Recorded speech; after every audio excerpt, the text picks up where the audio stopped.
तीन तिगाड़ा काम बिगाड़ा। तीन बहुओं के रवैये से सासू माँ बहुत परेशान थी। दरअसल बात ये थी कि तीनों बहुओं में किसी बात को लेकर अनबन हो गई थी।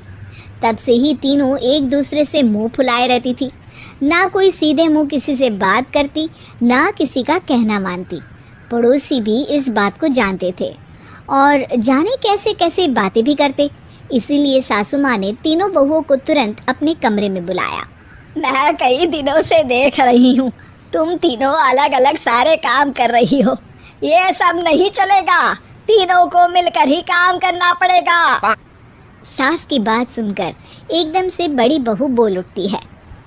नहीं मम्मी जी, मैं इन दोनों के साथ कुछ नहीं कर सकती। मैं इस घर की बड़ी बहू हूँ, फिर भी ये मेरा कहना बिल्कुल भी नहीं मानती। अरे जेठानी जी, जानबूझकर मुझे डबल काम करवाती है आप, और छोटी मुझसे टेढ़े मुंह ही बात करती है। इन दोनों के बीच हमेशा सैंडविच बन जाती है मेरी, और मैं हमेशा आलू की तरह बीच में मसली जाती हूँ। मम्मी जी, इन दोनों को लगता है कि मैं छोटी हूँ तो इनके पैरों तले दब जाऊंगी, लेकिन नहीं, मेरा भी उतना ही अधिकार है जितना इन दोनों का है। बड़ी आई दोनों मेरी चुगली करने के लिए, मुझे क्या कम समझ रखा है। तीनों बहू एक दूसरे से बहस करने लगती है और सास दोबारा ये देखकर टेंशन में आ जाती है और सबसे कहती है, चुप हो जाओ, अब से तुम तीनों सारे काम एक साथ करोगी। आंख बंद करके एक दूसरे की बात सुनोगी। तुम तीनों इस बात को गांठ बांध लो, वरना अगली छुट्टियों में तुम्हारा अपना मायके जाना कैंसिल। सास की बातें सुनकर डर के मारे तीनों हामी भर देती हैं। जी मम्मी जी, मैं समझ गई। हाँ मम्मी जी, जैसा आप कहें, आप जो कहेंगी मैं वही करूंगी। तीनों बहू सास की बात को गांठ बांध लेती है और वादा करती है कि अब से सारे काम वो तीनों एक साथ मिलकर ही करेंगी। ये सब देखकर सास खुश हो जाती है और वहाँ से चली जाती है। नीचे जाकर वो देखती है कि घर में शर्मा जी आए हुए होते हैं। सास जोर से आवाज लगाकर कहती है, अरे बहू, जरा चाय बनाकर तो लाना, शर्मा जी आए हैं। सास की बात सुनकर तीनों बहू तुरंत किचन की ओर भागती है और चाय बनाना शुरू कर देती है।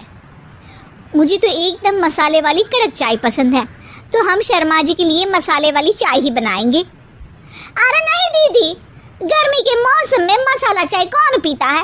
मैं तो शर्मा जी के लिए इलायची वाली चाय ही बनाऊंगी। ये कैसी बात कर रही हैं आप दोनों? मेरी मम्मी ने सिखाया है कि मेहमान को ज्यादा दूध और शक्कर वाली चाय देनी चाहिए, वरना वो घर वालों को कंजूस समझते हैं। तो मैं तो शर्मा जी को ऐसी ही चाय दूंगी। तीनों बहुएं अपने अपने तरीके से चाय में शक्कर, मसाला, पत्ती सब डाल देती है। उबलने के बाद तीनों मिलकर चाय बाहर लेकर जाती है और शर्मा जी और सासू माँ को देती हैं। चाय पीने के बाद शर्मा जी सासू माँ को देखकर शर्मा जाते हैं और शर्मिंदा महसूस करते हैं कि आखिर उन्होंने चाय पीने के लिए हामी क्यों भरी।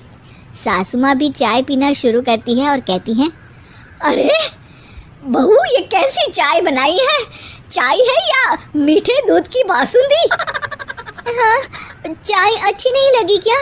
कोई बात नहीं, हम पराठा बनाकर लाते हैं। चलो चलो अंदर। हाँ चलो। हाँ, आती हूँ मैं भी। नहीं, मेरा पेट चाय ने ही चौपट कर दिया, वही काफ़ी है। पराठे से पोपट नहीं करवाना, मैं तो चलता हूँ। शर्मा जी चुपचाप पतली गली से निकल जाते हैं। अगले दिन सास बहुओं से कहती है, अरे बहू, जाओ जाके ऊपर के गेस्ट हाउस की सफाई कर दो। कल हमारे यहाँ मेरे दूर के रिश्तेदार आने वाले हैं, तो पूरे कमरे को चमका देना, समझी? तीनों बहू सास की बात को मानकर ऊपर सफाई करने चली जाती हैं और तीनों कमरे की सफाई चालू कर देती है।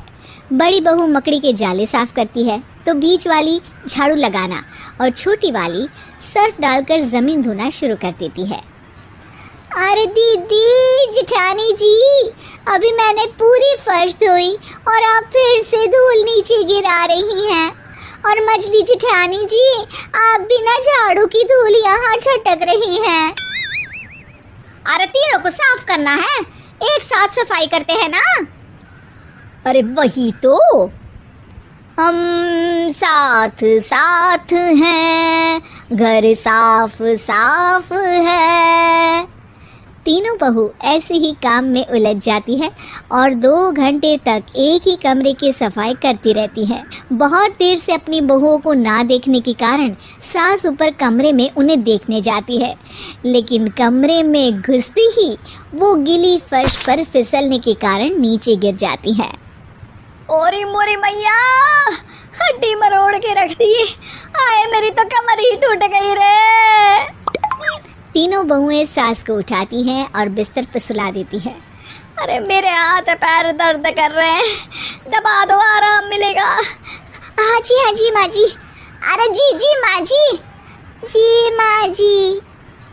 और तीनों बहुएं एक साथ सास के हाथ को दबाना शुरू कर देती हैं। माँ की तो चीख ही निकल जाती है और नतीजा ये होता है कि सास के बचे हुए शरीर में भी दर्द उठ जाता है। हाय राम, ये क्या कर दिया तुम तीनों ने। अरे मेरी तो किस्मत ही फूटी है कि तुम जैसी बहुएं मुझे मिली। हे भगवान, पूरे शरीर में दर्द बढ़ गया है। अब तो पता नहीं कि चल भी पाऊंगी या नहीं। माफ करो, मुझे गलती हो गई मुझसे कि तुम तीनों को एक साथ काम करने के लिए बोला। सोचा था तीनों मिलके अच्छे से काम करेगी, लेकिन बड़े बुजुर्ग सही कहते थे कि 3 तिगाड़ा काम बिगाड़ा। तुम लोगों ने ये बात ना आज साबित करके दिखा दी। तुम तीनों को तो समझाना यानी मानो भैंस के आगे बीन बजाना है। तुम्हें अकेले अकेले काम करना है ना, तो अब से तुम अकेले ही अपना अपना काम करो। तीनों बहुएं वहां से जाने लगती है। अरे कहाँ जा रही हो? आप ही ने तो कहा कि अपना अपना काम करो, तो मुझे मुल्तानी मिट्टी लगानी है। अरे मुझे भी तो नेल पॉलिश लगानी है, मुझे ना मेहंदी लगानी है। सास अपना सर पीट लेती है और कहती है, अरे मुझे भी लगाना है कुछ। क्या माँ जी, क्या माँ जी, क्या माँ जी?